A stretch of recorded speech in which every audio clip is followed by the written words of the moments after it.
So you guys, mask for today, say her name. This year with my game day mask, she asked me if I'd be willing to share the stories of the people or the systems or the events that I presented on those game day masks. And it's been a real treat to be able to just, share those historical components every day during shoot around. And I think it's just done a tremendous job of allowing our team to get to know, what my mask actually represent for that game. And we know when we see the deaths of Black people at the hands of the police, oftentimes when they're males, there's a lot of unrest in our country, right? Trayvon Martin, George Floyd, Michael Brown. But we also need to continue to say her name for the women that are dying at the hands of the police unjustly, okay?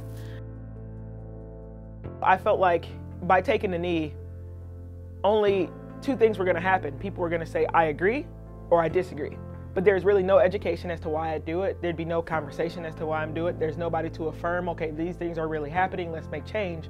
How can I highlight, some of the injustices, some of the people that's been, died at the hands of the police? How can I talk about some of the events such as the Tuskegee experiment, such as the bombing of Tulsa, Oklahoma? How can I really name the thing what it is and then force people to kind of have conversation about that? And I think that it's really driven more of the conversation around why people are taking a knee in the first place, right? If I'm always hitting you with, we're 20 games in now and I've given you another name, another system, another event every single game, maybe it starts to click with people that like, wow, we really have to come together and unify as a nation so that these injustices don't continue to happen. So that's why I wear the mask. I choose the mask just based on what speaks to me. There are certain ones that I know that I want to discuss throughout the season, but it could depend on what's happening in society, right? So I know that not many people knew the story of Fred Hampton. So let's say against Michigan. That was the mask that I decided to make. In the early hours of December 4th, 1969, the Panthers headquarters was raided by the police for the 4th time. The police later claimed that the Panthers opened fire and a shootout took place. Hampton was sleeping in his bedroom with his fiancée, Deborah Johnson, as all this unfolded. According to eyewitnesses, including Deborah Johnson, his fiancée, officers who entered the bedroom were heard saying that Hampton would survive his initial injuries. Then, 2 gunshots went off in the room, and one officer said, "He's good and dead now." I said, okay, well, outside of February, I'm gonna do my just to just talk about Black history, right? Be it the successes of Black people or some of the traumatic experiences that we had to go through. I read a ton of books, I watch a ton of documentaries, and so I just like to be able to share the history of this country so that we all can know, right? Because we're only gonna get bits and pieces from our teachers, we're only gonna remember bits and pieces, right? But if we don't actually take a deep dive into knowing who we are, then honestly, we don't know what we've become. And in order for us to know, we have to know our history to know where we are right now in order for everybody to jump on board to try to make a change for future generations. So that's really why I just want to start conversations with people. They say if you don't know your history, then you're bound to repeat it. So let's continue to learn about our past and how it's shaping our present so that we all can have a better future. The story of Fred Hampton. And I think it just gives them an opportunity to inform them on, okay, well, if this is what's happening now, and I'm feeling some kind of way because there's someone in my circle or my teammates in my circle and their family are impacted by this system, I'm now impacted by it. And so what can I do to join the fight so that I can make sure that my teammates and my sisters no longer have to face this type of injustice? Some of the players on our team have shared stories that probably would have never come out just in a normal basketball setting. But because we are having these conversations, some of our players are able to say, hey, my dad has told me this story about when he was stopped, or this is how I feel when I'm driving a car late at night. Ayanna Stanley Jones, 7, Detroit, Michigan. I just think it allows us to humanize ourselves a little bit more and to share those experiences, right? Because as we go through life, we only see it through our lens. But when you can have somebody that you love, you trust, and that you play for be able to share their experience and maybe they're hurt by something, I think that's really impactful, and that just helps more people join in with the fight to try to, help erase some of these things. People shouldn't be more at risk of being killed because of their race or because they have a mental illness. We are tired of telling these stories. We are tired of hearing these stories. But as long as they continue to exist, we will say her name.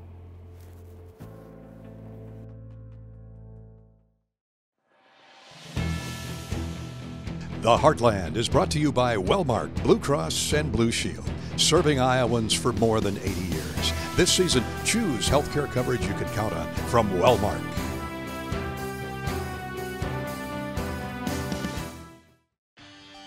The fifth-ranked Iowa Hawkeyes are already in the dance with a 2, perhaps 3 seed already assured.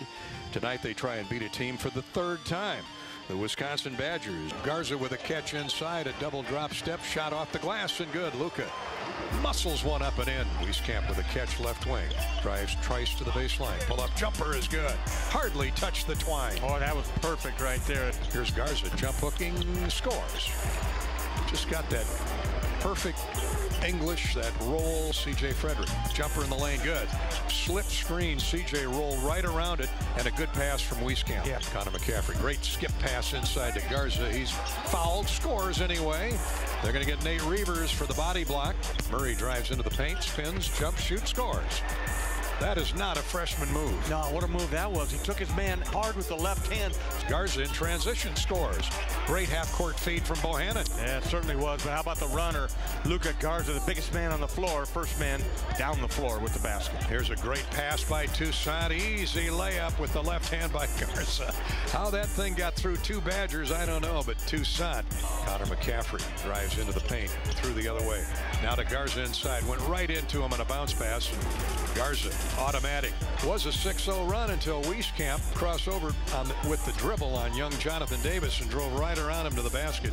Bohannon for 3. That's short. Rebounded by Garza, up and in. Luca Garza, one-man wrecking ball here in the first half. And here's Bohannon in the open floor, shooting a 3. There it is. The Hawks get their first 3-point goal of the night after 10 misses. Bohannon, baseline jumper, good. Jordan's starting to feel it now. He's hit his last 2. It's a 1-point Wisconsin lead.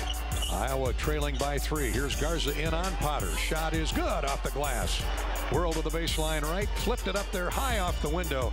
Frederick's open for 3. Steps inside the line and drills a 2 from 17 feet. Shot fake took care of Jonathan Davis. 41-37.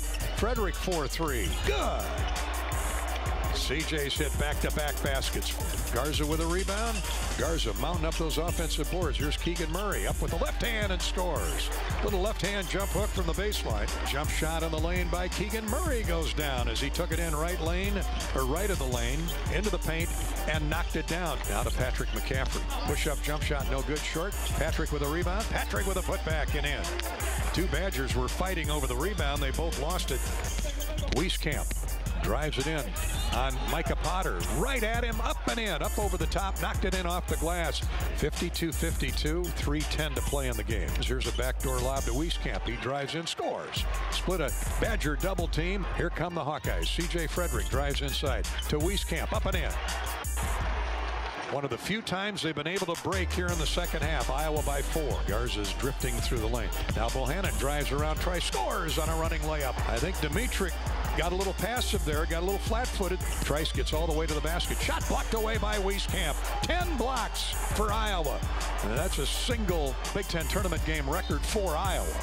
Jabo goes to the free throw line for the 1-and-1 and put the Hawks up by 2 possessions, 6 points if he can knock these 2 down. Well, this is who you want at the foul line. Jordan Bohannon makes them both. Iowa by 6. Game over! Game over! We win! We win! Game over! These resilient Hawkeyes will move on to the semifinals tomorrow afternoon. The Hawks win 62-57 over the Wisconsin Badgers and complete the 3-game sweep. The Heartland is brought to you by Hy-Vee. Save time and shop online with Hy-Vee Aisles Online. Go to aislesonline.com to get started. University of Iowa Healthcare, changing medicine, changing lives. 2 border rivals, each with a superstar, an All-American, a National Player of the Year candidate. Luca and Ayo. That's right. The rosters feature talented veterans, personalities who love pressure moments. Luca lures Kofi out to the left wing, jump shoots, scores right over the top of the big 7-footer. 8-5 Illinois. Garza shot fake, drives around. Coburn drives inside, scores. Went right at Grandison, who had to give him ground or commit the foul. Jordan jump shoots and scores. Iowa back in front 9-8. Bohannon's hit a 3 and now a 2 from the top of the key right side. Wieskamp for 3 at the other end. Count it. Joe Wieskamp splash down. And Illini come back from 3 down, lead by 1. Here's Patrick McCaffrey with a nice move. They cleared out the inside for him. Patrick at 6'10", dribbled right through the lane. Here's a left wing 3 by Wieskamp. There's a start. He's hit back-to-back 3s. Hawks are running at the other end. And a dunk by Patrick McCaffrey on an underhanded assist from Joe Toussaint. Yeah, nice run out there by the Hawkeyes. Good job defensively. 10 to shoot. Bohannon for 3. Good from deep in the right side. Frazier got smeared on a screen, and Garza with a jump hook scored, and a foul called on Benishvili as he shoved him just as Luca released the basketball. And the shot goes down for the Hawkeyes. 42-36. That's a 3 by Jordan Bohannon. Here's a pass inside and a dunk by Keegan Murray. Up over the top of Dusumu. Great feed by Jordan Bohannon. Throws out top for Bohannon. His 3 is good. Well, that puts salve on the wounds. Hawks have to go in a hurry. Bohannon's open. Let's fly for 3. Good! 74-69. Iowa's deficit is 5. Bohannon hunting another shot. Oh, he has the crossover dribble knocked away by Curbelo to Ayo Dosunmu and a dunk. Garza was the only man back, and he had to let him go.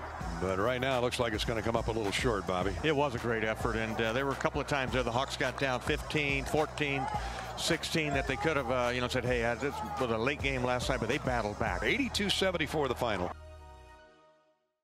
And number 2.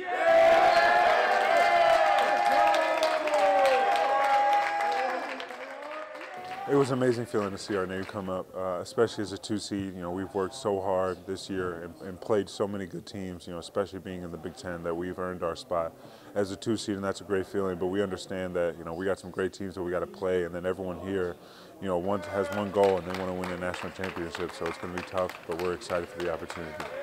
Anytime you're in a situation where you're watching your name come up, you're just happy for the players. It is a tremendous accomplishment, something that they've worked really hard for long before they even got to Iowa. And to see them come together and hug and smile and have that sense of accomplishment is the best feeling you can have as a coach. Today's broadcast is powered by Extreme Internet. Feel the speed, feel the power, feel Extreme. U.S. Cellular is proud to be the official wireless sponsor of the Iowa Hawkeyes. U.S. Cellular, connecting Hawkeye Nation. And welcome to the 2021 Big Ten Women's Basketball Tournament. Purdue and Iowa coming up just before 8 o'clock from Bankers Life Fieldhouse in Indianapolis, Indiana. But does kick it back to Gabby Marshall, who drains a three-pointer from the left wing. And Warnock with the seated pass. Sonato inside, goes to the left hand. That's a swish. Here's Clark for 3. Got it at the buzzer. That's a three-pointer.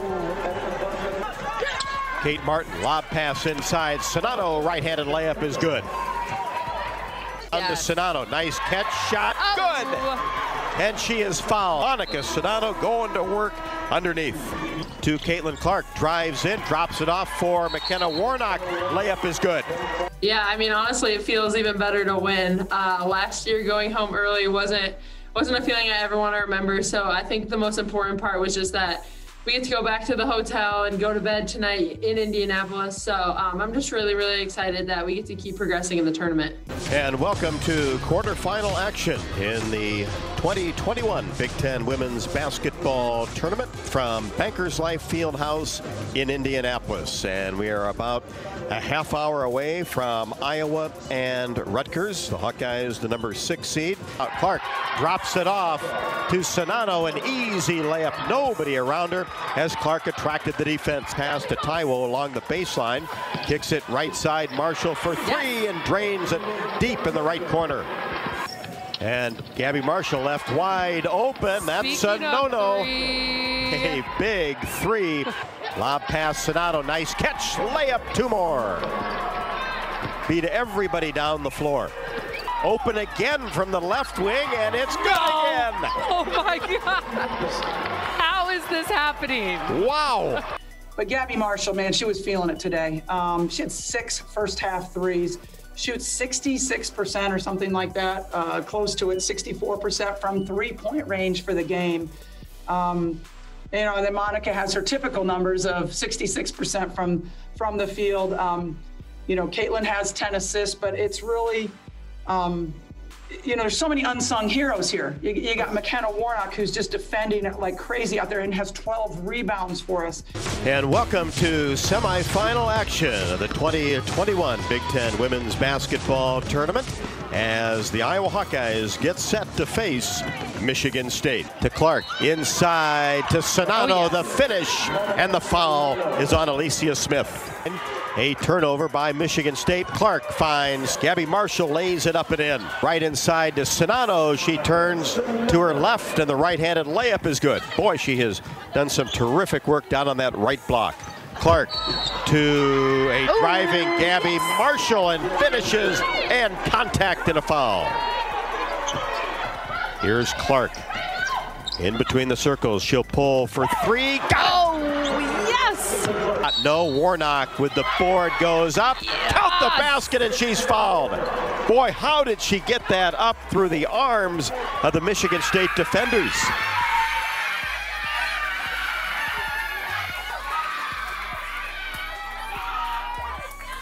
We had, the last half was pretty special. I mean, we go from being down 1 at halftime to, you know, winning that by 16 basically in the second half, going a positive 16 in the second half. The Heartland is brought to you by Iowa's corn farmers of the Iowa Corn Growers Association and Iowa Corn Promotion Board. You may think Iowa grows corn, but the truth is corn grows Iowa. Athletico Physical Therapy. It all starts here. Latham High-Tech Seeds is proud to partner with the Iowa men's basketball team in raising money for every free throw made by the Hawkeyes all season long through the Hawkeye Charity Stripe promotion. All proceeds benefit the American Cancer Society and Coaches vs. Cancer program here in the state of Iowa. Latham High-Tech Seeds, cheering on the Hawkeyes from the free throw line and helping with cancer awareness efforts all across the state of Iowa. Meanwhile, your 5-12 matchup in the Riverwalk region will be the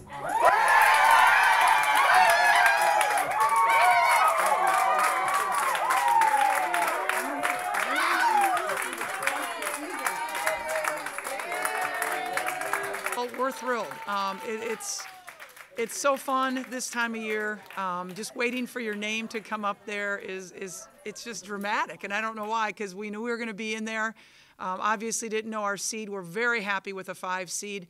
I don't know much about Central Michigan. I know they won their league, and the ironic thing is that Raina Harmon, our assistant coach, was there as an assistant before she came here, and also is an alum of their program. So yeah, I mean, obviously we knew we were going to make the tournament, but I was just sitting there still a little anxious and nervous just because you don't know where you're going to be. It's something that you always dream of, seeing your name pop up. So it was super fun, super cool experience. But more than anything, we're excited to play, and we're focused on the game now. But it was a special moment, especially to share with this team for sure. Greg Pierce spent his first couple of years of life in a house just minutes from Kinnick Stadium, as his father played for Iowa from 1954 to 57. As a tribute to his late father, who passed away in 2014, on game days, the Pierce family does their own pregame entrance to the stadium. They each touch the plaque commemorating the 1956 Rose Bowl team that his father was a part of, making game day that much more special. This has been a presentation from Learfield IMG College.